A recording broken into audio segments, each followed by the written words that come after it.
চা মানুষের একাকিত্বের সঙ্গী। আড্ডা জমিয়ে দিতেও চায়ের জনপ্রিয়তা রয়েছে, কিন্তু চায়ের সাথে যদি এক টুকরো আদা মিশিয়ে নেওয়া যায় তাহলে তা বহু সমস্যার সমাধান করতে পারে। চায়ে থাকে ট্যানিন, যা মস্তিষ্ক সুস্থ রাখতে সাহায্য করে, এবং তার সাথে যদি মিশে যায় আদা তাহলে তা চায়ের গুণ কয়েক গুণ বাড়িয়ে দেয়। চলো জেনে নিই আদা চা খেলে আমরা কী উপকার পাবো।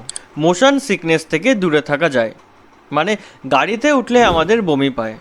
আদায় এমন গুণ রয়েছে যা মাথায় বমির রিসেপ্টরের কাজে বাধা দেয়, ফলে বমি হওয়া আটকানো সম্ভব।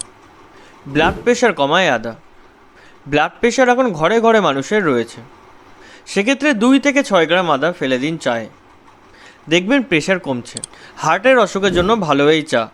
এখন প্রচুর মানুষ হার্টের অসুখে ভুগছেন, সেক্ষেত্রে ব্লাড প্রেশার কমিয়ে হার্ট সুস্থ রাখবে এই আদা চা। আজকের জন্য এইটুকুই। আরও ইন্টারেস্টিং টপিকের জন্য সাবস্ক্রাইব করো চ্যানেল।